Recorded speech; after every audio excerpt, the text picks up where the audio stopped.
Hello and welcome to Never Miss a Monday. I am your host, Stacey Garcia, and I have someone super special in my life on the show today. I have my cousin, part of my village community, Katy Zanville. You've probably heard her on the show before.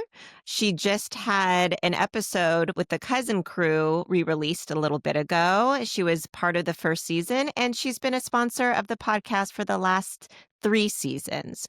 But if you don't know Katy as close as I know Katy, Katy is a registered dietitian and certified intuitive eating counselor who owns Katy Zanville Nutrition Therapy, a virtual private practice based in California. She helps folks heal the relationship with food and their bodies using a compassionate, person-centered lens. Outside of work, Katy loves cooking from her many cookbooks, hitting up estate sales, and spending time with her husband and family in Los Angeles. Welcome to the show, Cousin Katy, Cupcake Katy. Thank you for having me, Cousin Stacey. Of course, it's my pleasure. And you are the Cupcake Katy. My kiddos call you Cupcake Katy. I think you're in my phone as Cupcake Katy. Would you like to explain why we call you Cupcake Katy? That name will never escape me. So I worked for Sprinkles Cupcakes, the original cupcake bakery, for 10 years. I started working with them after college and moved up and became an assistant manager and general manager, traveled around and opened up cupcake bakeries around the country. They actually moved me out to New York, where I lived for 10 years. So Sprinkles holds a very special place in my heart. And even though I'm a dietitian now, I still highly recommend eating cupcakes. I love that it's part of your story. It makes your story that much better that you were manager of Sprinkles Cupcakes for a decade. And I'm so happy that Joe, the kids, and I actually got to visit you in New York while you were managing. That was just so much fun. I would love to hear and have our listeners really hear your story, especially from your experience as a young child and your journey to becoming a registered dietitian and how you kind of found your way into intuitive eating. Yeah, so I loved food as a child and loved cooking. I used to watch the Food Network. That was really big when I was growing up in the 90s. Like, those were my rock stars. Those were the people that I looked up to. I remember going to book signings for Emeril Lagasse and Bobby Flay, like, huge Food Network fan. I think you still are, Katy. That's true. That's true. It has not escaped me. And so I grew up, I was in a larger body as a child. And when I was 9 years old, my pediatrician recommended that I see a dietitian for weight loss. And, I think that was per the time that children were kind of under more scrutiny for their bodies. It was like very big in diet culture in the 90s and early 2000s. And so at 9 years old, I saw a dietitian who put me on a strict diet, weighed me every week. I remember the plastic food models that were on her desk. I remember feeling really sad that I couldn't eat the foods that I loved so much as a child. And, it didn't end up working out. I don't even remember how long I saw that dietitian, but I always loved food and cooking. And I think eventually just grew into a body that was meant to be my size, where I felt comfortable. And so when I was figuring out where I wanted to go to school and what I wanted to study, I decided to study nutrition because I loved food and culinary nutrition. And, but that experience really stuck with me as a child. I mean, I don't think that any child should be put on a diet, especially at 9 years old when they're still developing and growing. But when I graduated college, so typically to be a registered dietitian, you have to go through an internship, you take an exam, and you go through continuing education credits. And at that time, I did not want to become a dietitian. I just didn't feel like I fit in with my fellow colleagues and classmates. They were like very focused on, how many almonds they should eat and how much like dark leafy greens is healthy. And meanwhile, I'm like, where can we get the best chocolate chip cookie? And like, let's go eat some delicious food and have dinner parties and cook. So I decided not to become a dietitian at that point, even though I had a bachelor's degree in nutrition. But I did start working for Sprinkles Cupcakes. Yeah. And so I worked in the food service industry for 10 years. And the food service industry is grueling. It's really challenging, very hard on your body, and takes a lot of time. So while I did love it, I got to a point where it wasn't as fulfilling. And I started looking at other careers, and I started seeing more dietitians online and through podcasts that I was listening to talk about intuitive eating. And so I read the book Intuitive Eating. I started learning more about it and really felt like those were my people. That's where I fit in. That's my philosophy. It's about not going on restrictive diets and Mhm. listening to your body more and finding pleasure and joy from food, improving your body image. And so at that point, I guess that was 2017. I was living in New York at the time and decided to go back to school, get a master's in nutrition, and then become a registered dietitian at that point. So Sprinkles was great to me. They let me stay on as a part-time employee. I did some Mhm. recruiting for them in HR. And then, yeah, went back to school, got a master's, and then did my dietetic internship at New York Presbyterian Hospital and started working in this like intuitive eating, disordered eating space, which led me to starting my own private practice. That's amazing. So, I mean, I feel like you pretty much answered my next question because I do feel like a lot of RDs come from a clinical or weight Hmm. loss centered background. And Yeah. obviously, you do not. Did you have like an aha moment that led you to reject diet culture and embrace intuitive eating? Yeah. I think you're right that most of dietetics historically, and I think that's what a lot of people's perception of Yeah. dietetics is, let me go see a dietitian who's going to put me on a meal plan and help me lose weight. And there are plenty of dietitians that do that, and that's their thing. And I respect that. And I think if you find a dietitian that's the right fit and it works for you, awesome. Hmm. But I think there is and was this growing movement to approach nutrition in a way that's a little bit more flexible, that meets people where they are at and focuses on health without focusing on somebody's weight. Right. So you can improve your health markers like, your blood Right. sugar or your blood pressure or engaging in movement, without this focus on the BMI or the Hmm. number on the scale. So it Hmm. was kind of new when I went back to school, and I did feel like a bit of a rebel. Luckily, I had like a friend, Chelsea Levy, who was also in the health at every size intuitive eating space.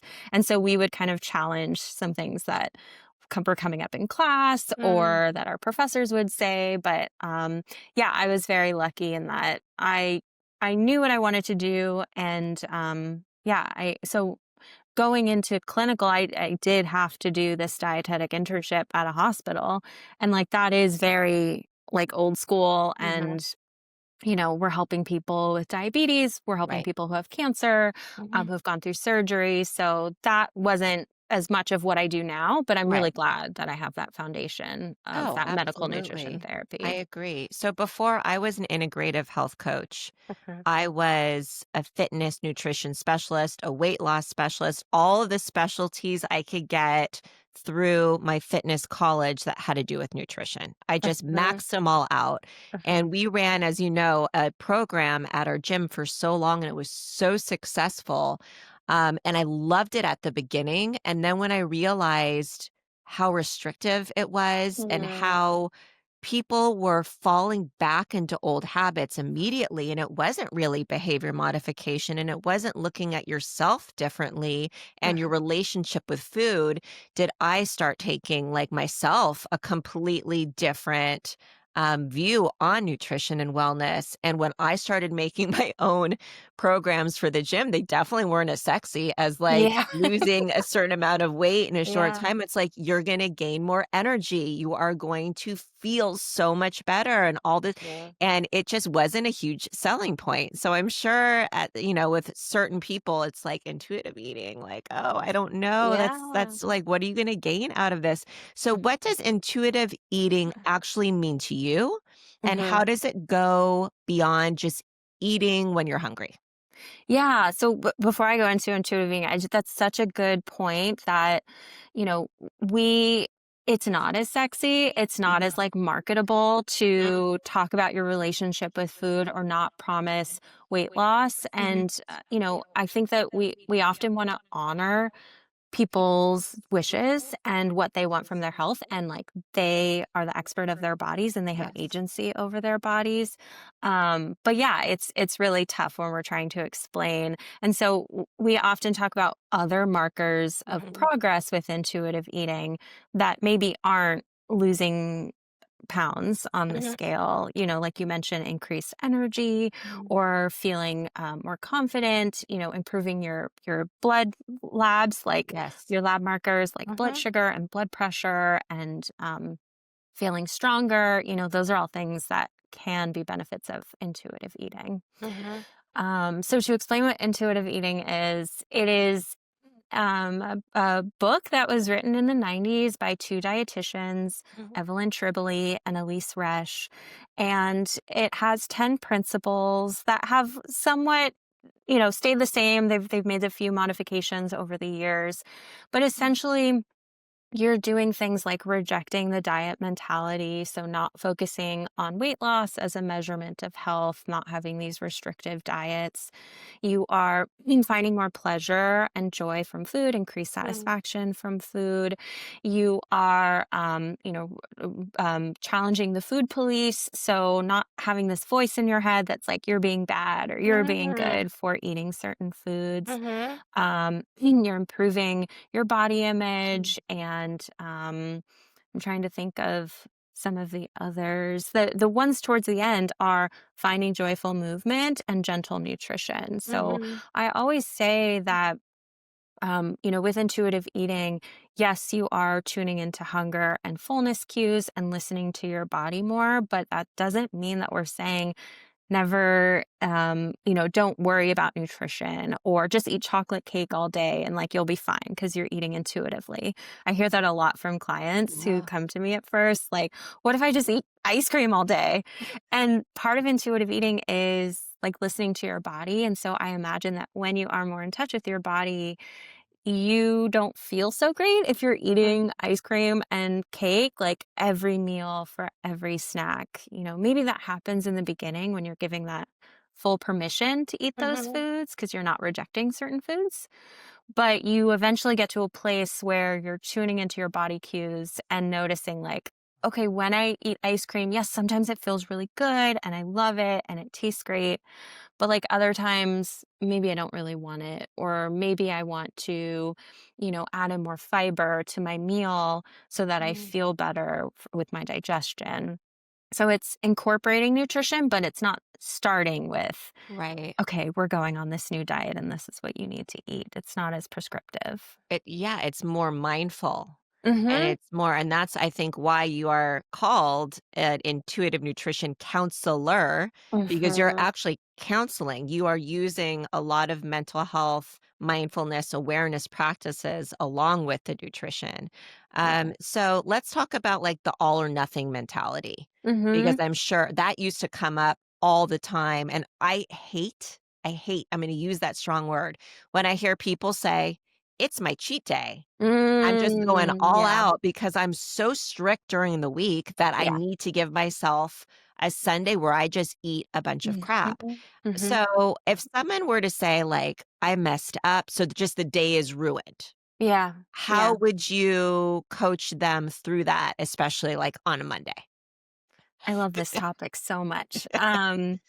So when people talk about binge eating, which is really what that is, right? Yes. Feeling out of control around food, Mhm. feeling chaotic around food, they often focus on, I need to stop binging. I need to focus on the cheat day. I need to stop. Why am I so hungry at night? Like, I need to focus on that, Katie. And that's what we're going to repair. Mhm. But I actually back up a little bit because restriction leads to binge eating. Inevitably, there is this pendulum. And so when we are restricting a food group like carbohydrates, fats, desserts, breakfast, when we're cutting Mhm. out full meals, inevitably neurochemicals are released in our brain that say we need carbs, we Yep. need food right now. It's trying to keep us Oh, alive. yeah. Our body is constantly trying to keep us alive. Right. So that inevitably leads to binging or feeling out of control around food. So most of the work that I do with clients is having them eat more. I mean, Mhm. truthfully, I feel like most people just don't eat enough food, Mhm. don't know about the balance of meals. So we focus more on that full permission to eat certain foods and to eat more consistently during the day and having snacks in the middle, because inevitably that's going to lead to binging. That's so and I don't know why this came to my mind while you were talking about that, but I was thinking about you while you eat. I love watching you eat, and I hope I don't get in your head about this when we're, like, Oh. at the dinner table, but I love it because you really enjoy what's in front of you, and I see your head where you're like, "I think I'm full." And you kind of just, like, are done, but you're so satisfied, and you're just like I see you just, like, you're present. And I think a Mm, lot of people and I'm guilty of this, of, like, taking my food and sitting on the couch and eating a meal while mhm, watching TV. You're mhm, not mindful at all about what you're eating. mhm. And I just love seeing the mindfulness when it comes to food. And it was so funny, I think I was talking to the kids the other day, and I think it was Ava or Hayden, I forget which one said, Mommy, that first" oh, it was Ava, because Ava and I were enjoying some chocolate. Mhm, She's like, "God, there's nothing like that first bite." mhm, And I said, mhm, "You're so right." Like, there's mhm, something magical about, like, the first bite and then mhm, kind of listening to your body as you're eating something that maybe is a little bit more indulgent or what have mhm, you, and just, like, mhm, knowing, like, when, "Okay, I think I've had enough," and, like, moving on instead of, that mentality of, like, "I'm gonna have this whole huge slice of cake," because I don't ever allow myself to have that. It's more of, Yeah. like, "Okay, this is in front of me, let's enjoy this, but let's also be mindful while we're Mhm. enjoying it and not just scarf it down and just, like, enjoy every bite." But I was just thinking about you eating, and it just made me smile. Yeah. So Well, but that's also like yeah, when we give ourselves that full permission to have chocolate right. whenever we want, then we are able to stop.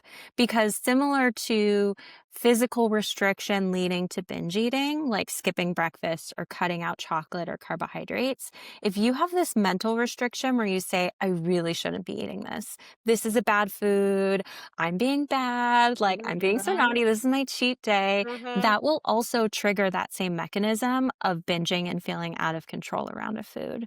So, yeah, as we eat food, our pleasure tends to diminish as we eat. And so tuning into our body and like, is this still enjoyable? Am I still feeling hungry, full? Where am I at? Like that's part of intuitive eating, Right. but it's also giving yourself that full permission to eat those foods so that you Oh, don't yeah. feel like I just have to eat it and get it out of the house. I can never have chocolate Right, in the house. I right. hear that a lot from Oh, clients. yeah, we always have chocolate in the house. Mhm. Yeah, you need to always have Like, chocolate. I just always have a dark chocolate bar in my fridge. It's just Mhm. something when I need a little something, Yeah. but I tune in with myself and I'm like, "I just need this amount," and I Yeah. enjoy it, and I put it away, and I'm like, "I'll see you when I feel up for it another time," you know what I mean? Yeah. And so that's kinda something that's like the culture in our home. Mhm. So Never Miss a Monday is all about showing up for yourself consistently. How do you define consistency when it comes to nutrition and your self-care? So, because I mainly work with folks who have eating disorders and disordered eating, I would say that consistency is mainly focused around eating enough. Mhm. And, more specifically, that looks like eating every 3 to 4 hours, Mhm. having meals that include carbs, fat, protein and some color for like some fruits Oh, or I love that. vegetables. Not skipping meals is really important. And life comes up. Like I understand that. And so self-compassion is also really Uh-huh. important in this process too. Mhm. But yeah, I'd say most of the work that I do around consistency is like, how can I eat enough?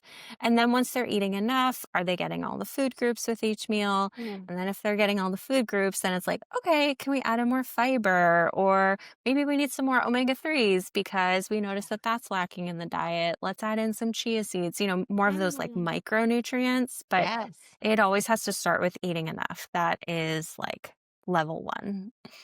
That's so brilliant. I love that. So let's talk about routines and what your Mondays look like. Do Mm. you have any grounding habits or rituals that set the tone for the week? Like what are your non-negotiables like on a Monday?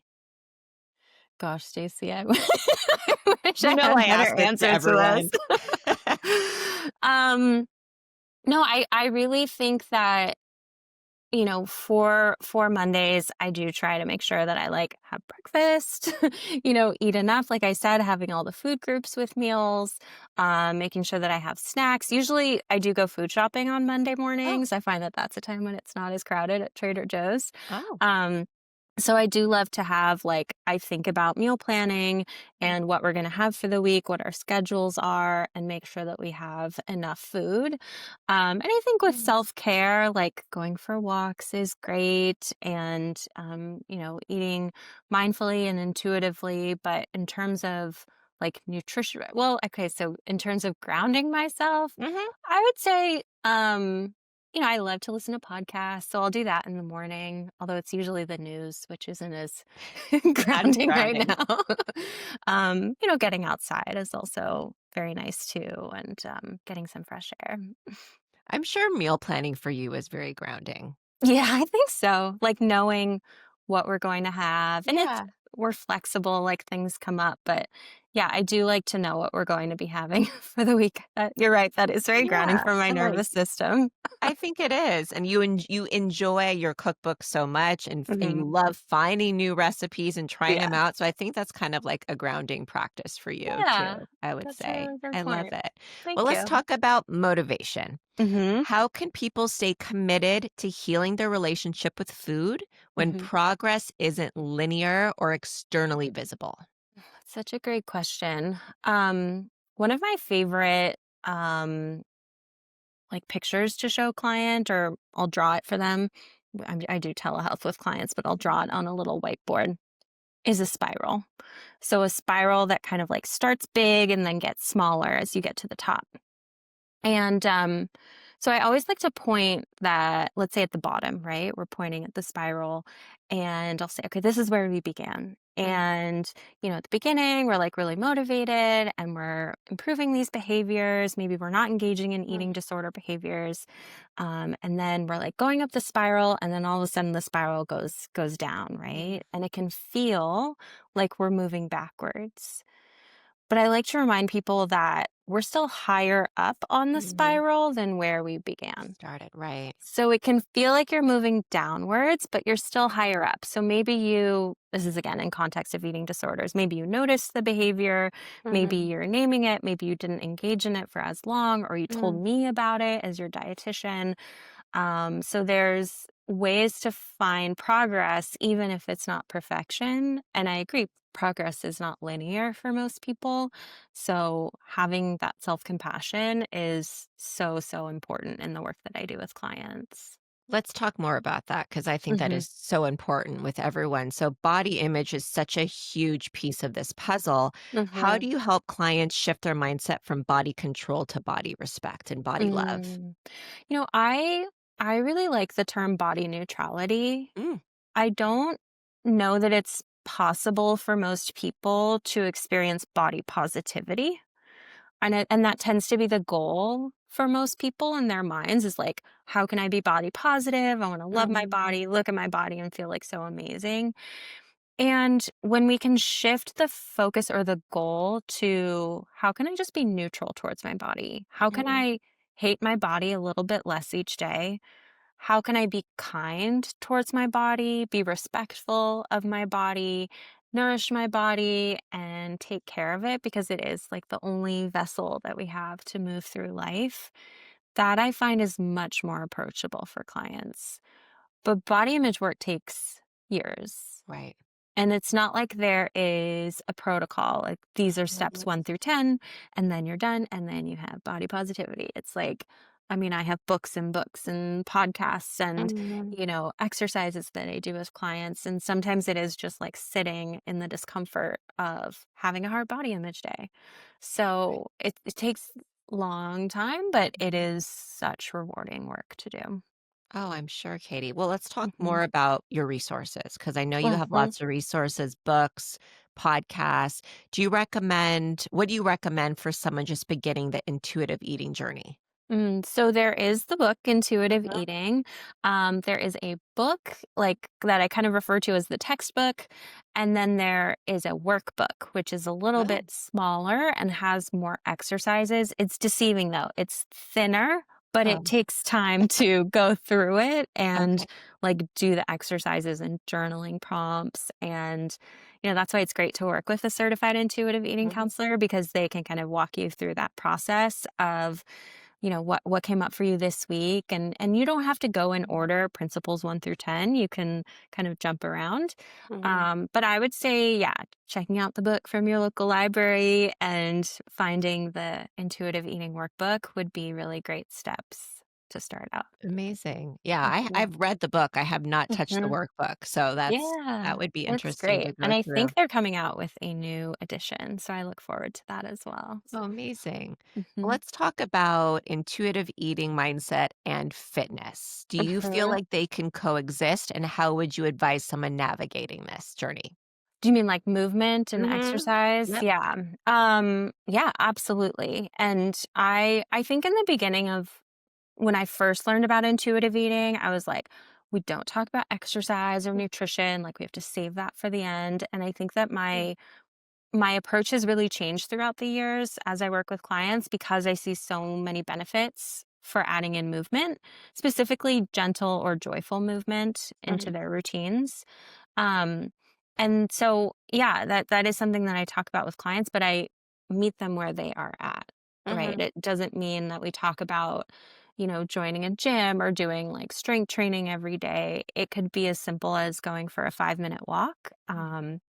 I like to talk about movement snacks Yes, where, my favorite. right? Where Mhm. it's not like I have to set an hour aside and do this exercise or this class. Some people enjoy that and have the time for that, but most people don't. So how can we do 5 minutes? Maybe we do some squats while we're brushing our teeth. Maybe we go for a little walk or we're doing arm circles. Like that can really, if you can feel that after a while. I'm Um, thinking about how to squat and brush my teeth at the same time right now. But it's about finding other benefits of movement Mhm. besides weight loss. It's not that Mhm. I'm against weight loss or that I'm against anybody pursuing weight loss. I completely honor people doing what they want with their bodies. I just find that when we focus on weight loss as the only outcome for exercising or movement, it tends to not be sustainable. I don't know if you found that in working with your clients, but when you start to think about like it's really great for your mental health or you sleep better or you have more energy, you want to feel stronger, you want to have more Mhm. stamina to run around with your kids, like those tend to be more sustainable Yes. markers and outcomes than Mhm. how many inches did you lose or how many pounds did you Oh, lose this always. That's week? that's always what I talk about. And I focus more on and it's the same thing. It's like, do we have the time or are we making the time? So we Mhm. really are making the time at this stages in our life. Not many of us have the time to do a lot of exercise. So I always talk about this movement snacking as well and just Mhm. getting stuff in when you're able to. And I've shifted that mindset because the last 15 years we had a gym and I was so regimented with my workouts and all of a sudden the gym is closed, my schedule's totally different. How am I getting it in? And what I tell everyone is you need to move in a way that makes you feel good. Mhm. That will build the consistency and the habit because it's something you're enjoying. It's the same Mhm. thing if you don't like working out in the gym, don't go work out in a gym. Yeah. Yeah. The one thing we have to be mindful about as we age, obviously, is resistance training because we do lose Yeah. bone mass. Mhm. But at the same time, like my favorite thing to do is go on hikes. So I make sure I do that for my mental health 2 times a week. Like Yeah. that's kind of a non-negotiable for me at this point. Mhm. Before we go into a fun round, I'm going to go into a fun Mm. little rapid fire round with you. I want to talk very briefly about the MAHA movement Mhm. because we both care so much about nutrition and it's for me personally it's been massively confusing because a lot of people I look up to in the nutrition space and the holistic wellness space very much back everything up. Now, do you feel like what are your feelings on the movement right now, not as an expert but just as a dietitian who is passionate about nutrition and healthcare? Mhm. Yeah, I am not a public health expert. Just as a dietitian who, again, works with folks who have disordered eating and eating disorders, I think that I have a lot of skepticism around the Make America Healthy Again movement, the MAHA movement.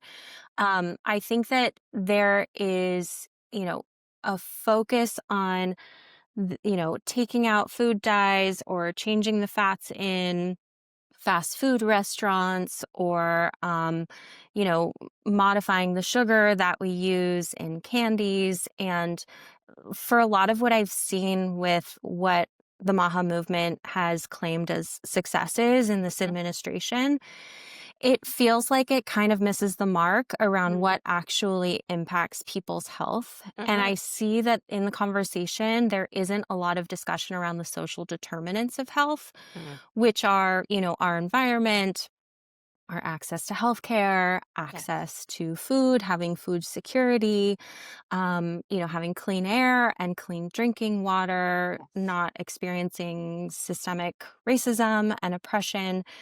Those factors impact our health so much more than the food dyes that are used in Skittles. right. And there's a reason why people need to eat more ultra processed foods, or there's a higher intake of ultra processed foods. In my practice, I don't demonize any food or shame anybody for Mm, eating packaged foods because oftentimes that is all that they have access to or all mhm, that they are able to eat. mm, So I think instead we have to get curious about why is there this higher intake of ultra processed foods, and it's related to food deserts, not having access to affordable produce, not, having to work multiple jobs just to pay rent. Like those things impact our health so much right, more than these quote unquote wins from the MAHA movement. So, and then, this administration is rolling back regulations, from the EPA, which makes our soil and our water less safe. mhm, This administration is also cutting healthcare, Medicaid cuts, SNAP cuts, food stamps. I have clients who would not be able to eat without access to SNAP. How is taking away their access to food making them healthier? So I just right, feel like it misses the mark. They have right, great intentions. right. I just think that the outcomes and the solutions are not in line with what I see and what a lot of experts see with what impacts our health. Thank you for sharing that, Katie. I think Mhm. that's so much more full picture than what we see on the news a lot, and I hope Mhm. that'll get a lot of the listeners thinking more about that, so I appreciate that insight. Mhm. All right, let's get to rapid fire, some intuitive eating addition. All right, number 1, what's one intuitive eating myth you wish would just disappear?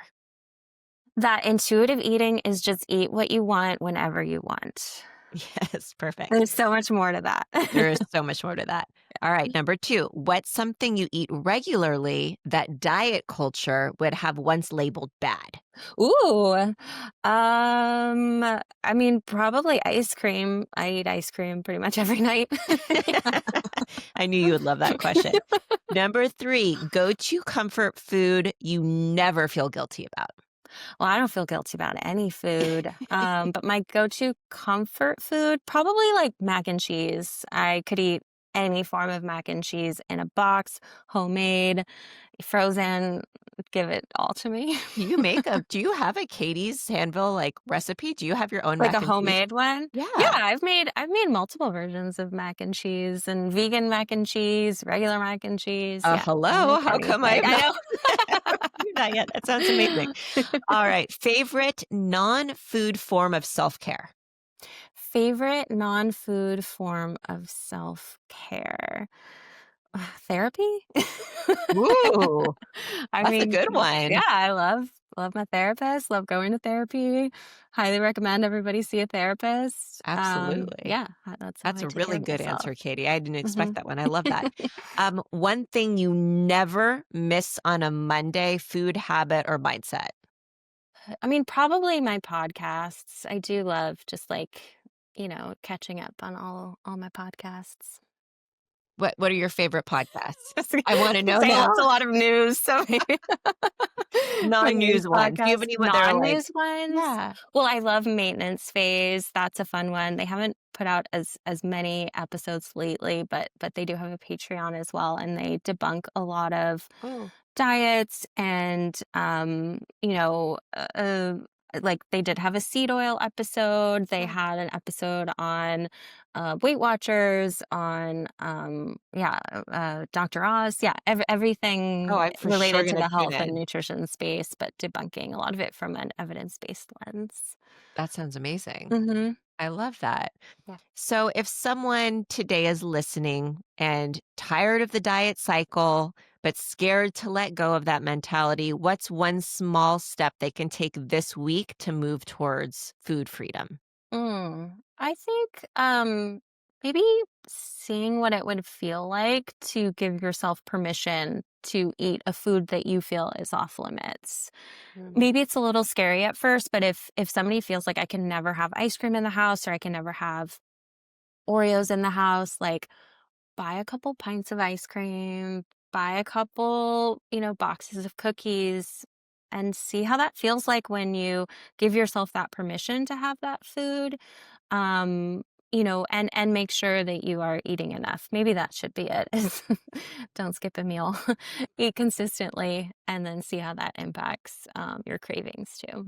I'm thinking, is ice cream and cookies, is this part of our family? Because I have memories of my grandparents always having ice cream Yeah. in the fridge. They would just like take out a small amount Yeah. and they didn't have Oreos, they had Hydrox. Do you remember the I Hydrox? don't. I've Oh, never yeah, heard of maybe you're that. too young for that. I don't know if they were healthier versions of Oreos, but I remember those always at my Mm, grandparents' house, the tin. that's so Reuse the funny. same tin all the time. Oh, But that's ice cream and hilarious. cookies might be something in our family Yeah. too. I Yes, love our it. family loves sweets. I love it. Where can people connect with you, work with you, or follow along with your journey? So I'm on Instagram at Katy Zanville. You can go to my website, katyzanville.com, and you can book a free 15-minute discovery call where we can chat and see if we're a good fit in working together. And yeah, those would be the two best ways to reach out to me and see if we could be a good fit for nutrition counseling. I'm in network with some insurances, and I can see clients definitely in California and also in some other states around the country. Amazing, Katie. Well, you're brilliant. You're passionate. I'm honored to know you and beyond thrilled to have you as my cousin. I just love you to the moon, my cupcake Katie. Thanks for being here today. Love you, Stacey. Thank you.